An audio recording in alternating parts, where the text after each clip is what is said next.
Барлықтарыңызға сәлем. Бүгін сіздермен медовый бархат деп аталатын рулеттің рецептісімен бөлісемін. Ең алдымен формамызды дайындап аламыз.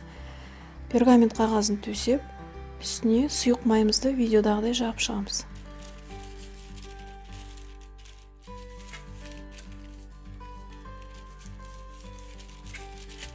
Формамызды дайындап қойдық, енді бір шетке қоя тұрамыз. Таза ыдысымызға 3 жұмыртқамызды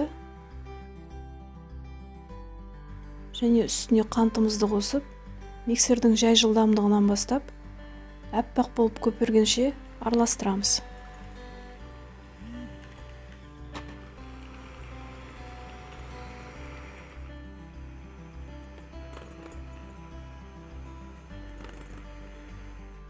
Осылай әппақ болып екі есе ұлғайған кезде тұзымызды қосып, тағы да миксердің жай жылдамдығында араластырамыз.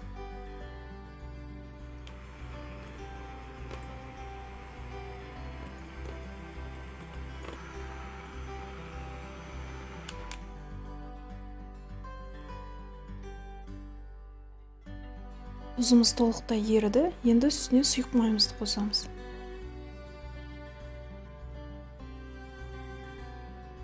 Және үстіне табиғи таза балымызды қосып, тағы да миксердің жай жылдамдығында араластырамыз.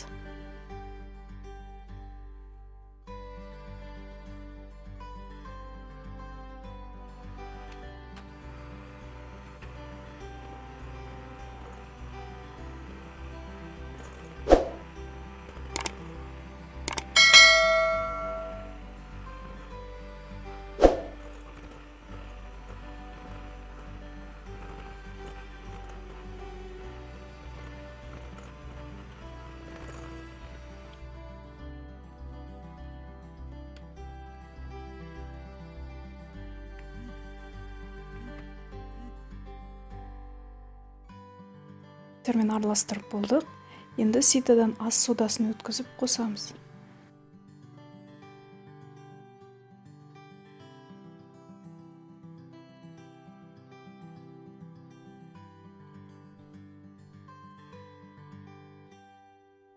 Және венчикпен жақсылап араластырамыз. Ас содасы мен балымыз реакцияға түсіп, осылай массамыз екі есе ұлғаяды. Енді ұнымызды 2-3 бөлікке бөліп, ситадан өткізіп, қосып араластырып отырамыз.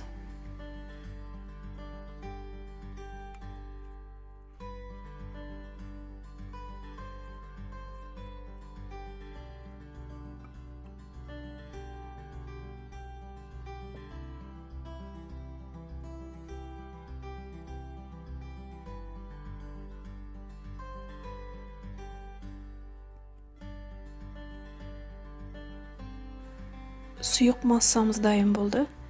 Енді алдын ала дайындап қойған формамызға құямыз.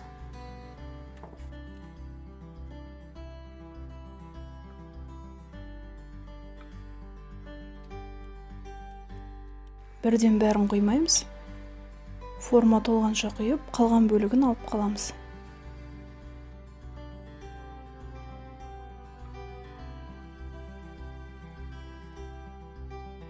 Сұйық қамырымызды қасықпен немесе силиконды күрекшемен осылай тегістеп шығамыз.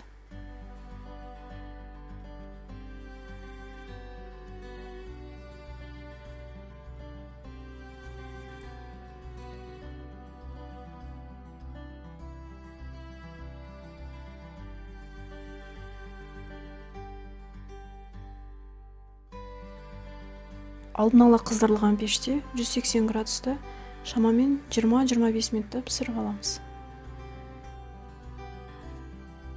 Қамырымыздың қалған бөлігін осындай кішірек формаға пісірсеңіздер болады.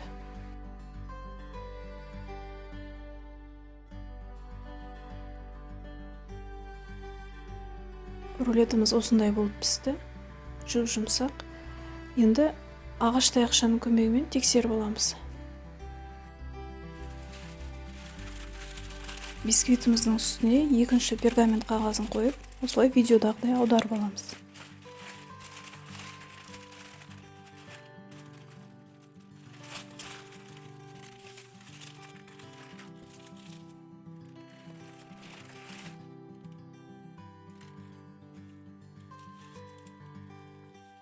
Енді бисквитімізді бөлме температурасында толықтай суытамыз.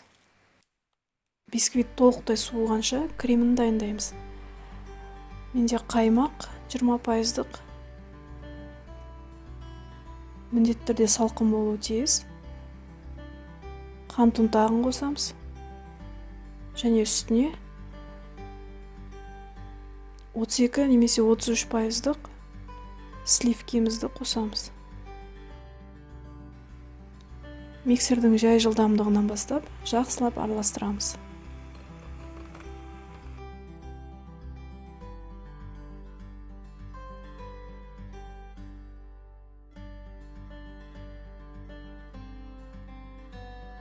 Креміміз дайын болды. Енді суыған бисквитіміздің үстіне пергамент қағазын төсеп, видеодағыдай аударып аламыз. Бисквитіміздің шеттерін видеодағыдай кесіп алып тастаймыз.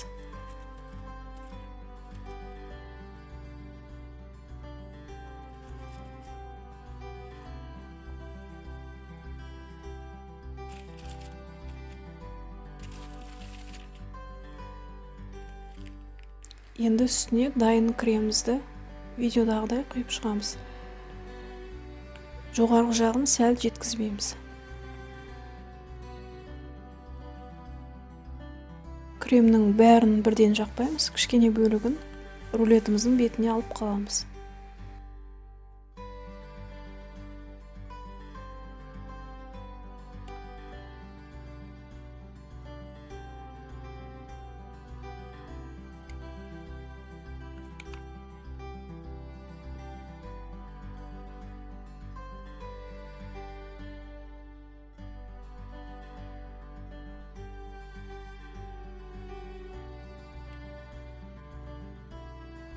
Креміміз осылай жағып болды. Енді бетіне пышақпен үгітілген жер жаңғағымызды сеуіп шығамыз.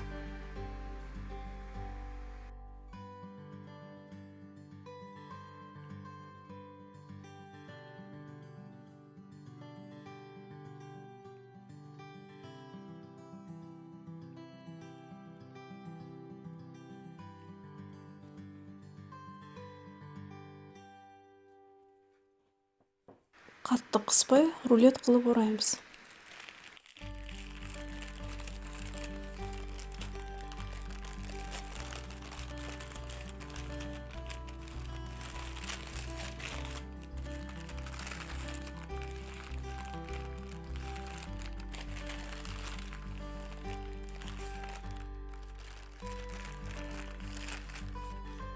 Рулетімізді бірден тарелкамызға немесе осындай ыдысымызға қоямыз.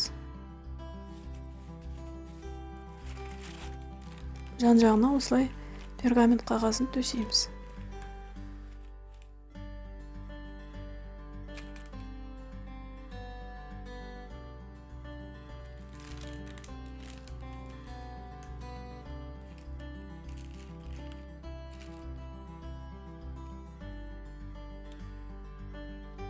Бетіне жан-жағына кремімізді жағып шығамыз.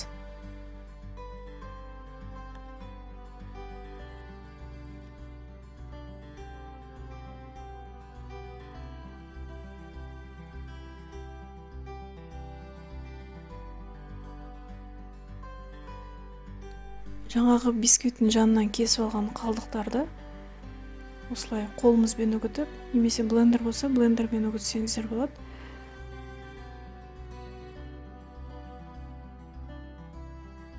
Рулетіміздің бетін әсемдеуге қолданамыз.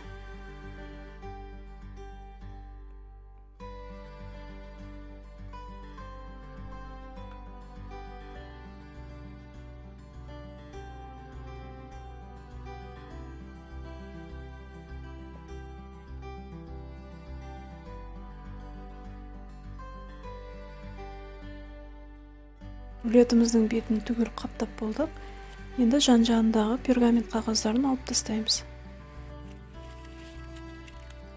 Дайын рулетімізді тоңазытқышқа 6 сағатқа немесе түнде жасасаңыздар, таңға дейін салып қойсаңыздар болады. Осымен балды мақпал тортумуз дайым болду. Менде таңға дейін тұрды. Өте жұмсақ, дәмі ерекше. Міндетті түрде жасап көріңіздер. Видео ұнаса лайк басып, комментарий қалдырыңыздар.